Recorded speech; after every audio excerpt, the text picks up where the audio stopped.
네, 미국 증시 분위기를 생생하게 전해드리는 이항영의 월가이드 시간. 오늘도 MTN 이항영 전문위원님과 함께 이야기 나눠보겠습니다. 위원님 안녕하세요. 네, 안녕하세요. 네, 오늘 시장에 여러 가지 악재가 겹친 것 같습니다. 일단 파월 의장의 부정적인 전망이 또 시장의 하락을 이끌었고 여기에 고평가됐다는 시장의 전망도 분석도 있었고요. 그다음에 트럼프 대통령이 미중 무역 갈등에 대해서 잉크가 마르기도 전에 네. 중국의 전염병이 돌았다. 중국의 전염병이 이렇게 위험을 일으켰다라고 평가를 하면서 모두 일제히 하락 마감을 했는데요. 뉴욕 증시 어떻게 보셨나요? 네, 맞습니다. 주시장이 이제 나스닥 같은 걸 포함해서 3대 지수가 이틀 연속 급락했고요. 실제로 보면 다우지수 같은 건 3일 연속 하락했지만 이제 분위기 자체는 오늘이 제일 썰렁했죠. 전혀 이제 큰 어떤 반등 못하고 그냥 쭉쭉쭉쭉 내려가는 모습 보여줬습니다. 금가격만 약간 좀 반등했습니다. 그건 어찌되었건 안전자산에 대한 것들이 있기 때문에 올라가는데요. 결국은 나스닥 오늘 지난주 목요일 날 플러스로 돌아섰는데 연중이요. 오늘자로 해서 다시 연초 대비 이제 마이너스로 돌아섰습니다. 섹터로 보면 11개 섹터가 모두 줄줄이 흘러내렸고요. 딱 보시면 제일 아래쪽에 유틸리티라든가 이제 수도라든가요, 일단 전력 이런 거거든요. 이런 것들이 큰 상관이 없겠죠. 그러니까 그런 것들만이 오늘 좀 나름 선방했고요. 나머지는 1에서 많게는 3%씩 오늘 주가 흘러내려갔습니다. S&P 500을 한 장으로 보여드리는 그림 한번 보여드리겠는데 히트맵이라는 것인데요. 이게 보시면 이제 우리나라에서는 빨갛다, 주가 빨간 모습 보여줬다면 이제 플러스를 의미하는데요. 미국은 반대입니다. 미국은 이제 빨가면 피를 의미하기 때문에 빨가면 무조건 안 좋은 겁니다. 근데 이제 시뻘건 모습이죠. 그리고 아주 선명한 초록색이 있으면 아주 많이 올라간 건데 약간 어두운 초록색이면 약간 덜 오르는 겁니다. 오늘 보시면 딱 보시면 아주 파랑, 색깔은 초록색이 거의 없죠. 그러니까 제일 큰 사이즈는 이제 시가총액인데요. 아마존이 약간 탁한 초록색 정도 있겠고요. 나머지는 다 시뻘건 그런 상황이라고 보시면 되겠습니다. 그러니까 굳이 조금 찾아보면 저희가 어저께인가 얘기했던 페이팔 있죠. 페이팔 같은 건 오늘 좀 올라가는 모습 보여줬고요. 넷플릭스 그리고 어저께 많이 떨어졌던 블랙락이 오늘 좀 올라가는 모습. 그 정도 외에는 오늘 다 떨어졌는데요. 가장 큰 것은 역시 앞서 계속 얘기해놨던 연준 제롬 파월 의장의 어떤 말들이 얘기가 정확한 시장을 설명하는 거죠. 사실 제롬 파월 의장의 경고라고 우리가 해석은 할 수 있지만 이게 무슨 시장의 큰 악재였나라는 생각을 저는 개인적으로 좀 하고 있는데 왜냐하면 그냥 교과서적으로 다 얘기했습니다. 다만 조금 부정적으로 시장을 좀 긍정적으로 막 뭔가를 더 기대하는 사람의 입장에서 보면 제로 마이너스 금리를 원하는 거거든요. 그렇지만 마이너스 금리까지에 대해서는 이제 상당히 좀 부정적인 시각을 다시 한번 확인했기 때문에 그 정도에 좀 실망스럽겠고요.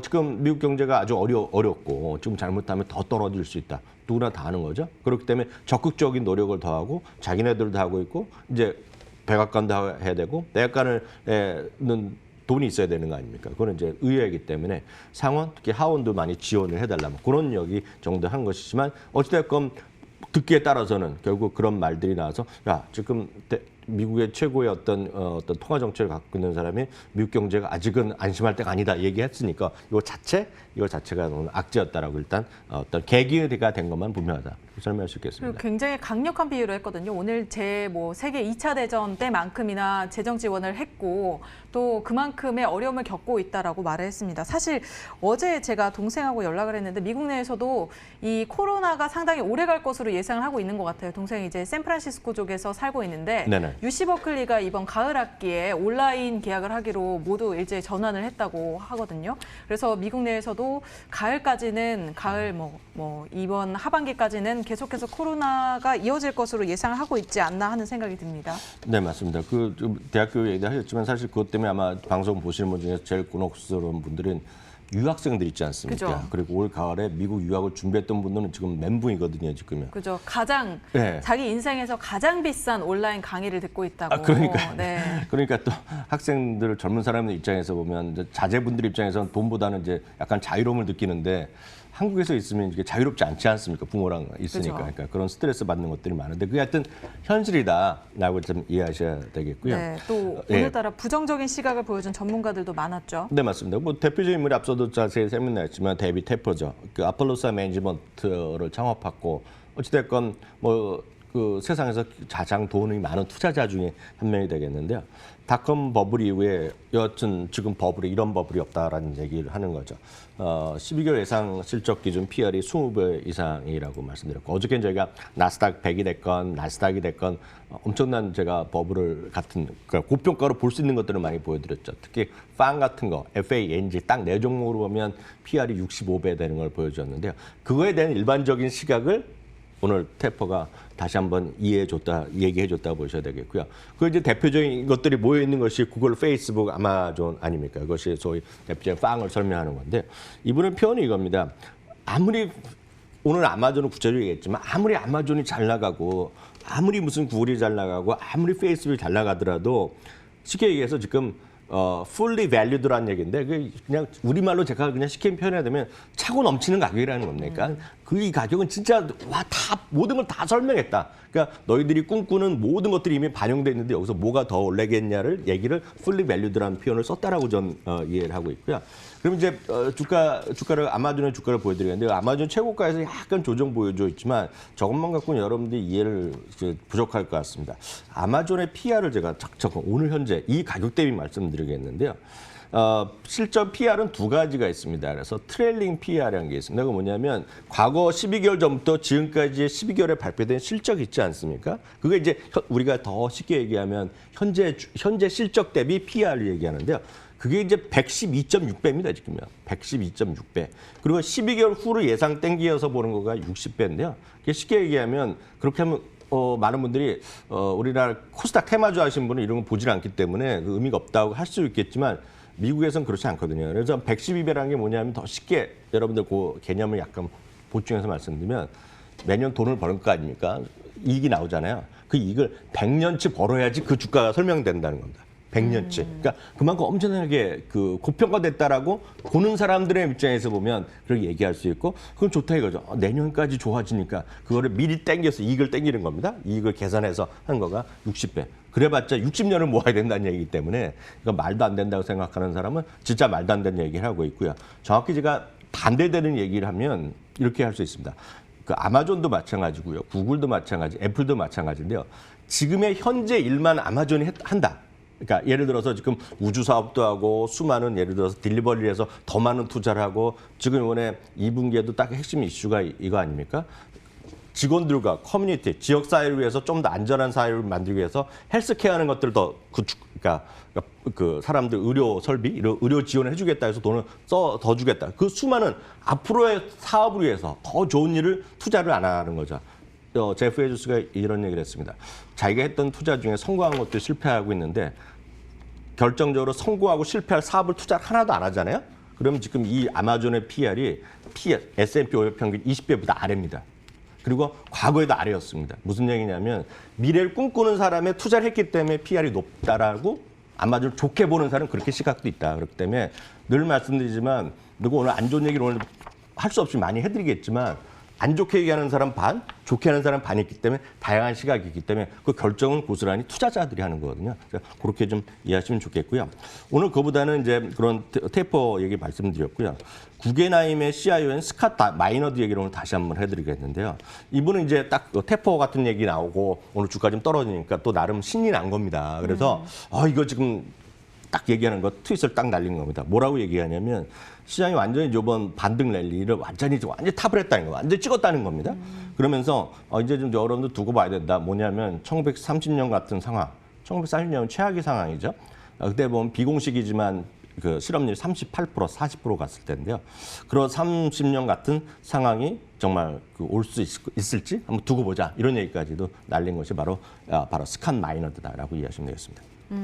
안 그래도 제가 아까 기사를 통해서 보니까 카일 베스라는 헤지펀드 매니저도 투자자들이 이제 대공황 때 시기를 준비를 해야 된다 이런 얘기가 나오는 걸 보니까 뭐 양측의 분석이 상당히 많이 나오는 것 같습니다. 얼마 전에도 이 구겐하임의 스캇 마이너드는 시장이 상당히 떨어질 것이다라고 경고를 했었죠. 네, 그게 제가 정확히 보면 저희 방송에서 4월 20일인가 그때 방송했던 거거든요. 그때 월요일 날이었는데 주말에 있기 때문에 제가 월요일 날 아침에 소개해드렸는데 그 당시 제목이 이랬습니다.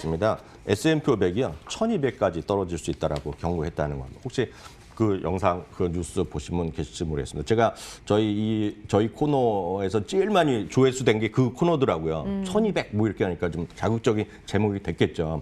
근데 이분이 당시의 발언을 보면 지금의 반등은 실적과 내재 가치는 전혀 설명할 수 없다는 얘기하고 있고요.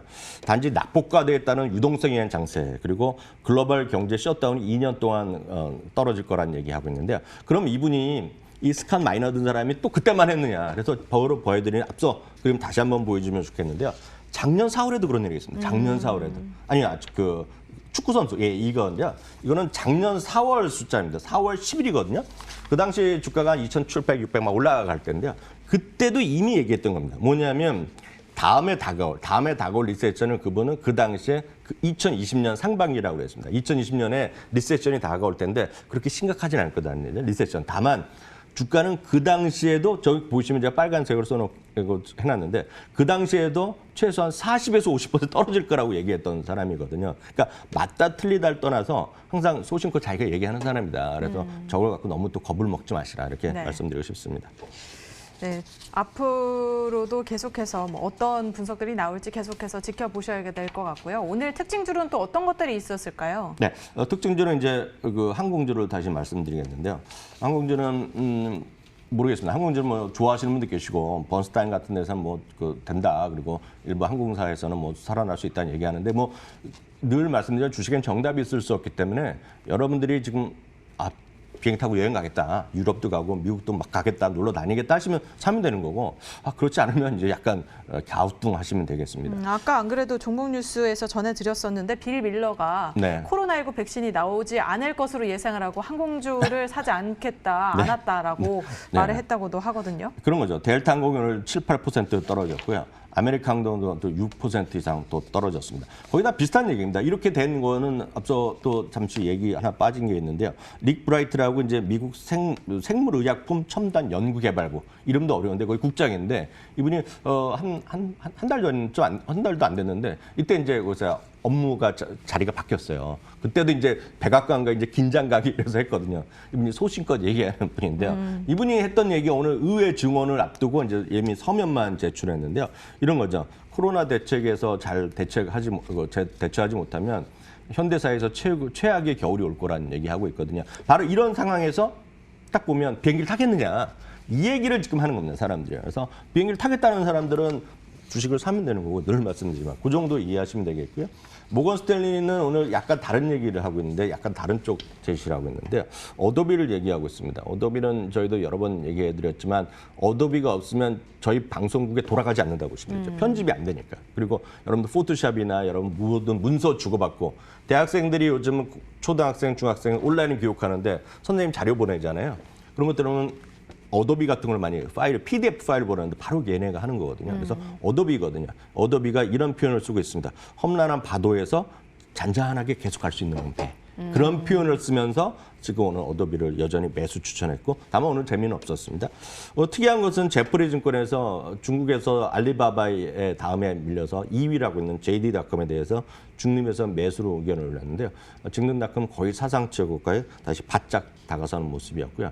앞서 하나 더 말씀드리면 비행기 회사가 이렇게 안 좋고 보잉이 안 좋으면 보잉의 그 모든 비행기 전투기 이런 데에 가장 중요한 건 엔진 아닙니까 지금. 엔진의 1위 업체가 바로 그 유명한 제너럴 일렉트릭이거든요. 제너럴 일렉트릭은 사실 제가 대학교 졸업하고 그럴 때만 하더라도 세계 최고 회사였고 거기에 누가 취업했다 그러면 박수 칠 때였거든요. 근데 그 회사가 오늘 주가가 오늘 연중 최저 수준이 아니라 3년 수준도 아니라 오늘 가격이 91년. 정확하게 1991년 12월 23일 이후 최저치까지 떨어졌다는 것도 마지막 특징주가 되겠습니다. 네, 심각하네요. 오늘 미국 증시 어땠는지 함께 살펴봤습니다. 지금까지 MTN 이한경 전문위원님과 함께 이야기 나눠봤습니다. 오늘 말씀 고맙습니다.